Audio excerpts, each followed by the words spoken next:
Brent Venables and Danny Stutsman will be in attendance later today. Will they be wearing the Texas fears Oklahoma, Oklahoma only fears God shirts to SEC Media Days? Tyler, any insight on that? Well, clearly they like to move some merch. They moved some merch last year, so here's another opportunity, or maybe it'll be a shirt about what LSU linebacker Harold Perkins said yesterday. Yeah. Who's that?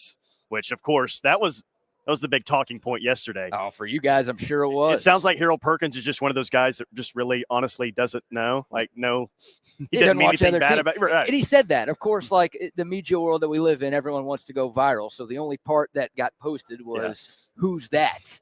But then later in the answer, he's like, I really focus on my team and my teammates, and I don't really watch other teams around the country. So go watch them game week. That was exactly. That was a big storyline there. What's your biggest storyline, Tyler? I'll give you the floor first. I mean, what are you hoping to hear? What are you expecting to hear from the Sooner contingent in Dallas? I'd like to walk away from today feeling a little bit more optimistic about their offensive line, because that's the biggest question mark of the team. And honestly, in terms of just the overall SEC, what are some of the biggest question marks in the SEC? I feel like I hear about OU's offensive line more than any other weakness that goes on in the conference. I mean, but it's a big deal. Like, I don't – Stutsman. Well, we know one thing, Tyler. Their coach at that position is Bill Bedenbos. He's one of the best. Fantastic. Yeah, but they're not very deep. I think their starting five can be okay, but I just don't know how much depth that they really have there. So I don't know what can be said that can make me feel better about the offensive line. I'd like to hear something about that. But you've got two defensive players, and I just think that is one of many reasons that shows that this is a defensive program now. You hired one of the most accomplished defensive coordinators in college football over the past 40 years, so that should be the case. This is why you hired him. But it's a total shift. Gone are the days that Texas has Colin Johnson and L.J. Humphrey on the outside, and they just throw jump balls down the field the entire game, and there's nothing you can do about it. Like, those days are done. This is a program that it's led by its defense. So we'll hear a lot about the defense and how much depth that they have, and I really think that's the case. But to me, it's, can this run game be more consistent? Can it be better down the stretch? Because when they lost to Kansas and Oklahoma State last year, they had opportunities to close that game out with it's 1st and 10.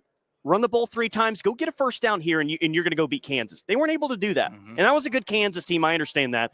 But the University of Oklahoma should times late in the game, go pick up a first down and salt the game away. Same thing with Oklahoma State. Their inability to run the ball late cost them. And you look at the offensive numbers last year from OU and say, well, the total offense was ranked this. Rushing yards, it looked like that. But, man, you can skew stats. Yeah. When you scored 73 against Arkansas State in game 1, that's going to skew things. So the run game to me is everything, because you have a young quarterback this year. Super talented, supremely talented, with a good group of wide receivers. Can this team run the ball in the SEC when it matters? Yeah, because it's going to be hard to rely on him early, just throwing the ball down the field. You want to establish your run game, and if you've got a defensive coach, he wants to establish the run game, because that's what he's mostly afraid of when it comes to defending it. Defend the run and being able to run the football. I mean, their run game last year in the red zone was, let's just have Dylan Gabriel on a draw play here. Oh, yeah. And it worked quite a bit. Yes, it was. We saw it. Yeah, we saw every bit of it. Yeah. What do you think about Jackson Arnold? He will be here today. I wonder, I'm sure somebody's going to ask Jackson Arnold about all of these preseason quarterback rankings in the SEC, because it does feel like he's being disrespected. Now, he hadn't played a lot. The bowl game he played against Arizona did not go well for him. So maybe that's what most of these folks putting these rankings out are going off of. But, man, to be a quarterback at Oklahoma is a big deal. This guy was a stud in high school. He was a really highly touted recruit coming out of the DFW Metroplex. What are your expectations for Jackson Arnold this week? But also, what's the expectation amongst Sooner fans for Jackson Arnold going into his first year as the starter? Ceiling is incredibly high. Like, just from a talent aspect, I don't really doubt that. I mean, I'll question more of the things around him a little bit more, like the offensive line. But just in terms of pure arm talent, it's there, guys. And I think that you're going to see him really thrive this year throwing the deep ball. OU's got some burners, man, on the outside. Deion Burks is going to be, I think, their best player on offense. A guy that you guys love, Brennan Thompson. Just need him to run straight about 9 times a game this year and throw it to him deep. Nick Anderson's back as well. So I think that this is going to be offense that's going to take a lot of deep shots down the field, and I think that really suits Jackson Arnold's skill set. He's very mobile as well. And you're right, BK. He had 3 interceptions in the bowl game. I think 2 of those interceptions were on the first 3-4 drives of the game. That's his first start ever. So as he settled into the game, looked pretty good. Yeah. And made some high-level throws, one on the run for a touchdown that was really impressive. So the true ceiling of it, I mean, he's there. He's good enough to be their next great quarterback. But he's going to have to be for a multitude of reasons, including one that maybe you guys haven't thought of. Dillon Gabriel is currently the odds-on favorite to win the Heisman Trophy. OU had a decision to make last year. They knew that decision was going to happen at the end of the season. Dillon Gabriel obviously had another year of college football. And I think the plan going into last year was, hey, DG starts this year. He's going to go to the league, and then you go to Jackson Arnold. Mm-hmm. Well, Dillon Gabriel, despite being an All-Big 12 player, didn't even get invited to the Senior Bowl. He wasn't going to get drafted. He had to go play another year of college football. Right. OU had a decision to make, and frankly, they chose Jackson Arnold. So what does it look like if he's a Heisman finalist, Oregon's in the playoff? So I think there's some pressure there with the staff too, that put Jackson Arnold in the right situations, but it doesn't clearly look like, I mean, maybe we made the wrong decision here. Yeah, you don't want to. And that would have been a tough kid to run off and say, sure, oh no, you need to probably go somewhere else. We're going to go in this different direction. We thought that you would go in a different direction. Here's what we're going to do as a staff. It would have been hard for me to run Dillon Gabriel off. I mean, I know that's going to be remain the talk for OU all year long, no matter what, good or bad. It's going to be the talk. But that would have been hard for me to say, you need to go there. Here's the direction we're going in with this young guy, because he is our future. Man. Yeah, because we saw Gabriel in person, and I mean, he had some great games last season, but one of his best games was against Texas. We had no answers for that. Well, but this goes back to your question is, okay, so why did OU make that decision then? Mm-hmm. Why would you not bring back an all Big 12 quarterback? That didn't make a whole lot of sense, because it's the upside of Jackson Arnold. Some of those deep balls that Dillon Gabriel would underthrow, and he's a great quarterback, clearly. But some of those deep balls he might Jackson Arnold's got the arm strength and some of the intangibles that Dillon Gabriel just doesn't have. Now, but when it comes to intangibles, I mean, talking about a leader, Dillon Gabriel was quite a leader. Yeah, that's true. Sure. You know, he was remarkable. When he took off and ran with the football, you had another running back, another wide receiver, not just a quarterback with the ball under his arm. So I watched him and just said, boy, this guy is I thought he was special. And I thought he was special last year. I would think that if he'd had another year under his belt, going into the SEC, it would have been fantastic for Oklahoma. But once again, those are decisions you have to make as a staff. Here's where we're going to go. Did they want him to come back, or did it end up being not really? We'd rather for him to move on, or would there have been a competition? Would there have been a quarterback competition if he said, I would like to stay here right where I am? I don't know if there would have been a quarterback competition, because we all know how the transfer portal works nowadays. Mm-hmm. Jackson Arnold, former 5-star, kind of came in with the expectation of gone. Right, like, I'll sit for 1 year, but year 2. Yeah, so I don't even know if you'd have both guys on the roster with the way the portal looks these days. That's a great point. All right, what about Brent Venables going into year 3? Right, disappointing first year, but turned it around in year 2, going from 6 wins to 10 wins in his second season. We got to play this audio because this is one of our favorite clips here. This is the fire hose. It's been just like you would expect. The fire hose is fully inserted in my mouth here, and we've been blowing and going. And so how's the blowing and going? And I won't even ask about OU fans. I'll ask about you personally, Tyler. Yeah. Where are you at with Brent Venables as the leader of this OU football program right now? So I like the overall blueprint of how they're approaching things.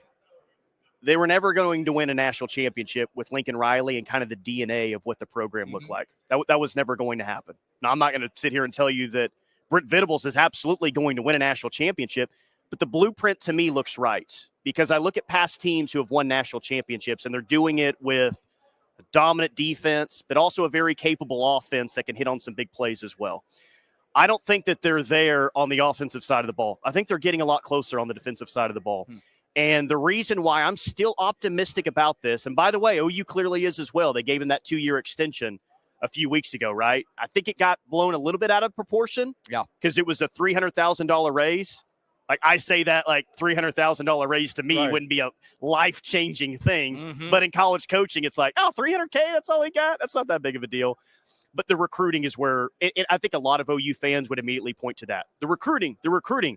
I mean, they got a top 5 class right now, but They had no chance in hell previously to go sign a 5-star interior defensive lineman, right? A 5-star defensive player, and they're doing those things now.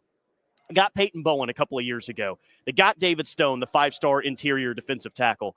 They are building it to way that championship teams look like. So I'm still optimistic. I think obviously this year is a very big year. They've got to be a better road team because they've been bad as a road team since he's gotten here a couple of years ago. But I'm still optimistic because I think this will be a defensively led football team. And guys, I really think it has a chance to be one of the top 3 defenses in the SEC. Wow. That's a high bar, but that's where I remain optimistic, is because I think this defense, not only this year, but even moving forward, Sure. I think that we're going to be saying the same thing about Oklahoma.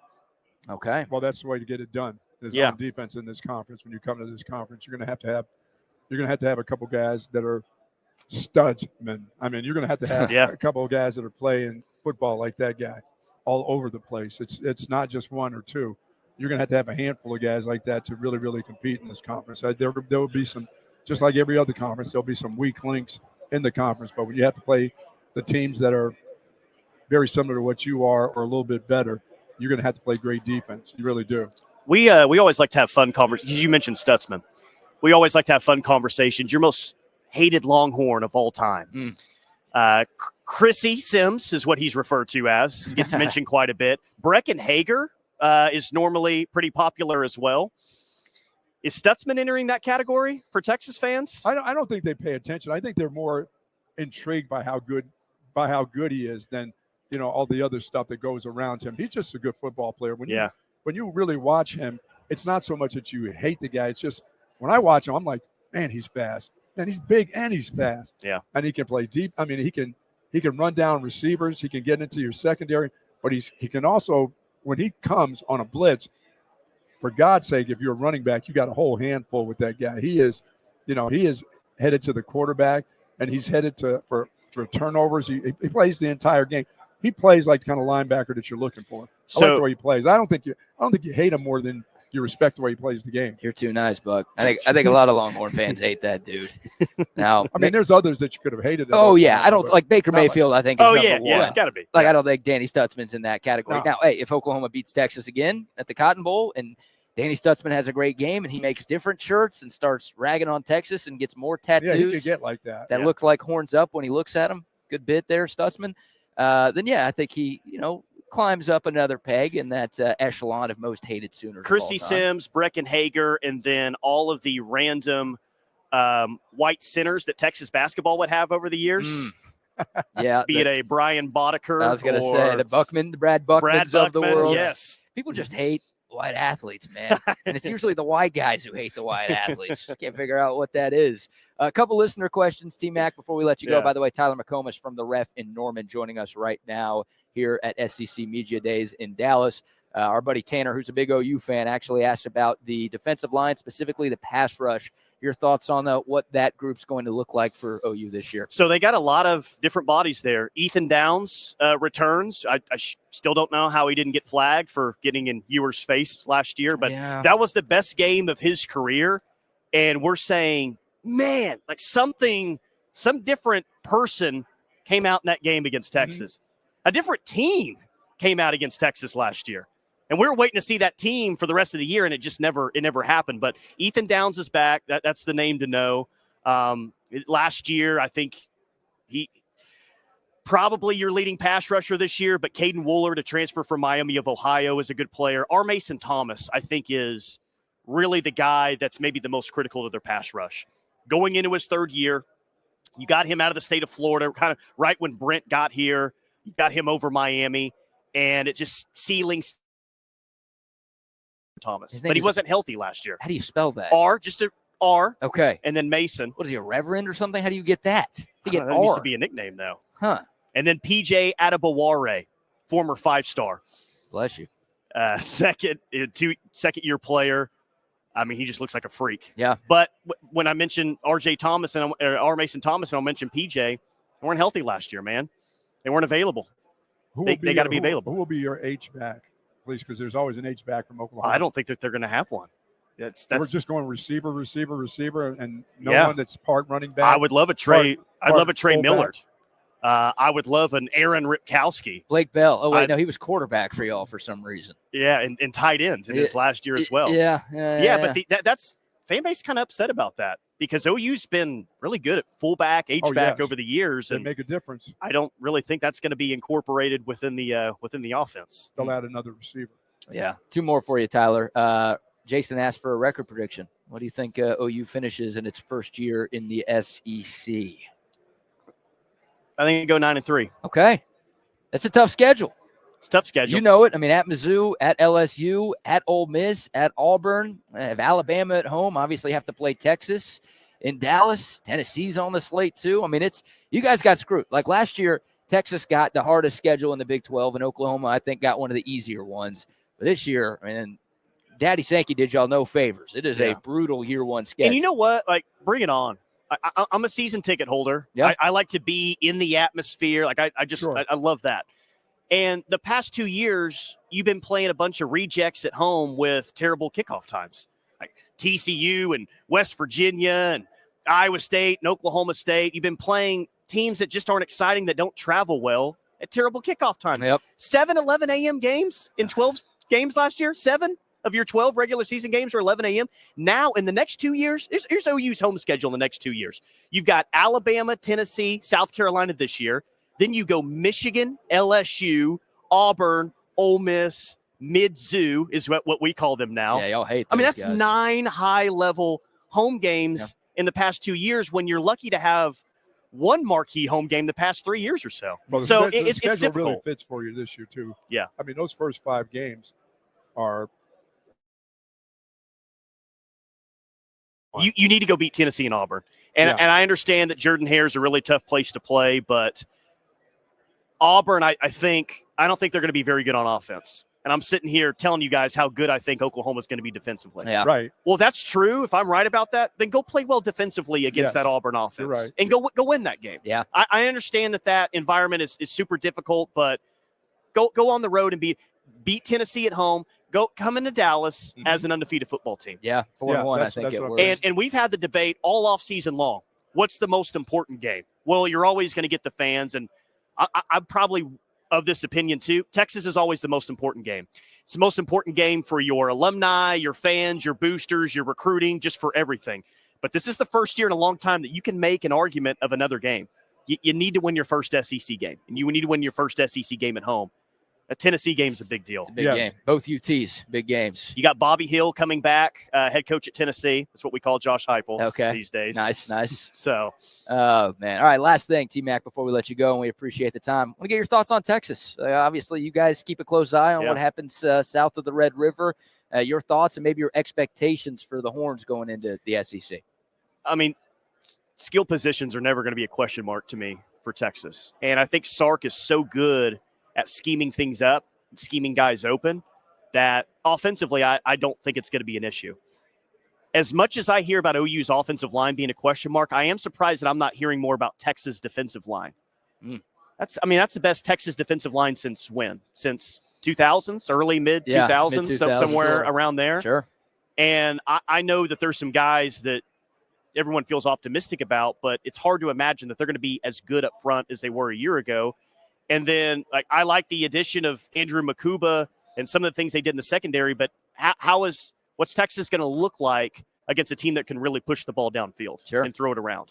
We've got questions. I mean, is this going to be a team that is going to score 35 points per game and outscore teams, or are they going to be able to really do some things defensively? I think they're going to have to score more points than even that. Yeah.